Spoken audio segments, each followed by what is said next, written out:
You trading? Call Lind Waldock, the premier futures broker at 800-445-2000 and learn more. Carol, when you replaced Casual Friday with Nordic Tuesday, was it really for fun or to save money on heat? Why, don't you think Nordic Tuesday's fun? Oh, no, it's fun. You know, if you're trying to cut costs, FedEx can help. We've got express options, fast ground and freight service. You could save money and keep the heat on. Great idea. That's a great idea. Well, if Nordic Tuesday wasn't so much fun. We understand you need to save money. FedEx. Have some fun with that truck. Okay, time's up. Here you go. That's a nice one. I made that. A piece of junk. Yeah. I want the red truck. Well, you can't have the red truck. See, that was a limited time offer only. It's right here in the fine print. Even kids know it's wrong to hide behind fine print. Why don't banks? We're Ally, a new bank who always gives you a great rate with nothing buried in the fine print. It's just the right thing to do. Today, Joe versus the hurricane. How a stormy season could have one energy trade surging. Plus, the battle over healthcare reform. Rick Santelli faces off with Howard Dean on Fast Money. 5 Eastern today on CNBC. First in business worldwide. Attention drivers statewide. If you are insured with Allstate, Geico, State Farm, or any other car insurer, you may be overpaying by hundreds of dollars. Find out how to get immediate savings through 21st Century Insurance. What would it take to get you to switch your car insurance? If we told you that you could save $300 a year, wouldn't you pick up the phone? Start dialing, because you could save that much. People who switched from Allstate saved around $418. From Progressive, $430. Your savings could be higher, like this driver who switched, or this one.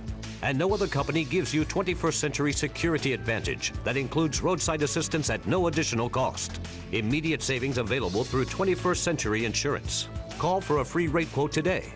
Call 1-800-709-7821 for a free rate quote. You could save hundreds of dollars. That number again is 1-800-709-7821.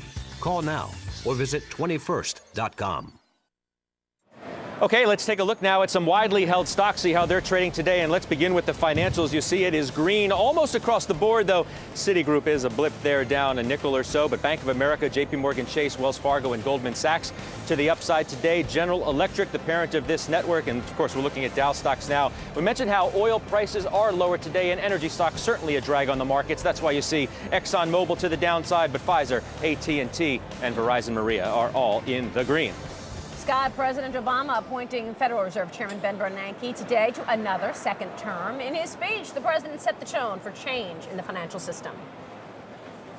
That's why, even though there's some resistance on Wall Street for those who would prefer to keep things the way they are, we will pass the reforms necessary to protect consumers, investors, and the entire financial system. And we will continue to maintain a strong and independent Federal Reserve. A long list of goals ahead, and not everybody's convinced Bernanke should have been reappointed. Joining me now to talk about that is Amr Bideh, visiting scholar at Harvard University, along with Roger Altman, chairman of Evercore Partners and former Deputy Treasury Secretary under President Clinton. Gentlemen, good to have you on the program. Welcome back to Closing Bell. Thank you. Thank you. Amr, let me kick it off with you. What do you think about the reappointment of Bernanke? I don't think this is change we can believe in, to coin a phrase. Bernanke was part of the Greenspan Federal Reserve when they inflated the economy in 2004. He's been heading an organization that is now has lower esteem in the public eye than the IRS. We've seen a comprehensive regulatory failure. And I don't think looking forward, I don't think the job is doable by a human being. And then to the degree that anybody could do it, I don't think this is the man to do it. So it would be like GE being run by a strategy professor instead of Jack Immelt. What do you think, Roger? Well, I disagree across the board, Maria. It seems to me that since the financial crisis erupted, the Federal Reserve under Mr. Bernanke's leadership has acted boldly, creatively, and effectively, and done really quite a heroic job in staving off the near meltdown, which we all saw, and in steering us towards safety and now the prospects for recovery both on the financial side and in the macroeconomy. So I think he's earned the reappointment, and I think the president made a wise decision, and I think the majority, the vast majority in the financial community agree. Amar, what about that? I mean, would it really have been a smart move to take the leader of arguably the most important institution in the world out of his job in still an uncertain period for the global economy? So let me address each of these points. He's done nothing different than what Greenspan would have done. He's done nothing different from what the heads of central banks all over the world have done. They've loosened the monetary spigot, and anybody would have done that. Capturing the confidence of the financial community is fine, but the financial community accounts for less than 0.5% of the American public, and the Federal Reserve is responsible to the American public. And the American public thinks that the Federal Reserve is doing a really lousy job. And if the institution is considered to be doing a really lousy job, and it wasn't considered to be doing a really lousy job some years ago, then the person running it is responsible. When Chuck Prince got let go from Citibank, we didn't ask whether he was responsible or Sandy Weil was responsible. We said the results of Citibank had been awful, and we let him go. Looking forward, I haven't seen a single fresh, interesting idea coming for the kinds of basic regulatory reform that we need. Well, you haven't looked very hard. Well, I have been following this fairly closely. All I hear from Chairman Bernanke is give us more power. And what we've seen over the last 3 or 4 years is that all the power, the extensive power that the Federal Reserve has had in regulating bank holding companies, it's completely messed up on. Why don't we look at the record for a minute? Go ahead, Roger. First of all, the primary accomplishments of the Federal Reserve since the crisis erupted in mid-07 have not been just moving to an extremely accommodative monetary policy. That's been important, but they've been the approximately 13 trillion of credit support in so many different tranches, which the Federal Reserve has adopted, whether it's the commercial paper-backed facility or the money market fund-backed facility or the TALF or whatever you choose to look at. Those have been enormously creative, and you said a minute ago you haven't seen a single creative idea. Well, I think you might take a deep breath and take a look at that record. It's been enormously creative. It's been enormously important to the recovery of the financial system. That's what Mr. Bernanke primarily has contributed, and to say it isn't creative or new is certainly missing the point. Well, Amar, what would you like to see done? Give us your creativity. My creativity is, first of all, we need to break up the Fed. The Fed is a large, convoluted organization incapable of being run by anyone. It accommodates responsibility for regulating discrimination against housing in minority neighborhoods. It's responsible for it's responsible for fair disclosure of credit cards. It's responsible for managing large, complex organizations like Citicorp, and it's responsible for monetary policy. So what would a breakup look like? Break it up for us. Well, first of all, right off the bat, break up monetary policy from the regulatory function. Then break up the regulatory functions into pieces that make sense, taking into account what the other regulators do.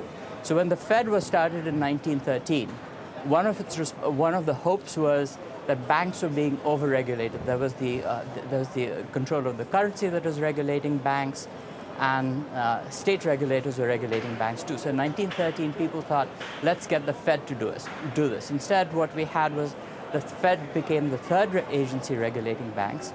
Then we've had the FDIC's got into the business of regulating banks. We just have too many regulators with too many overlapping responsibilities. And before we give regulators any more power, let's look at the whole pot and divvy it up in a sensible way. And what I see Bernanke doing is, well, let's just give us more power. We weren't able to properly oversee bank holding companies, so let's now take responsibility for consumer credit. If I could clarify this for a second, Roger. Maria. First of all, it's President Obama who has proposed that the Fed act as systemic regulator. That proposal comes from the President of the United States, not from Mr. Bernanke. Mr. Bernanke just a moment, sir. Number two, I think it's beyond debate that in light of the near-death experience we all saw from September to March, that we need systemic regulation, and today there is not a party which is responsible for it. I think that's beyond debate, and therefore the question is who, not whether. And there's not a party available or remotely available which has the experience or the resources or is otherwise better qualified to handle this new assignment on systemic regulation than the Federal Reserve, which, after all, already regulates the largest banks, the bank holding companies. So this is President Obama's proposal. It's the right proposal.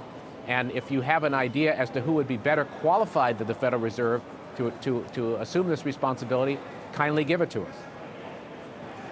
Can I respond? Yes, Amar, go ahead. So first off, on the issue, I was saying that Bernanke volunteered the Federal Reserve to regulate consumer credit. I was not talking about systemic regulators. And that was sort of volunteered on his own in front of Congress. Secondly, I don't think whether we need a systemic regulator or not is quote-unquote beyond debate. Let's say that we do need a systemic regulator. Why should the systemic regulator sit in an organization which has 6 other responsibilities? So why not? Well, therefore, who would you suggest, sir? I would suggest that we break up the Fed the way we broke up the Standard Oil Company, the way we broke up Marbell. Fine, and who would be that systemic regulator as you see well, it? you can have a piece of what is now considered the Fed to be the systemic regulator.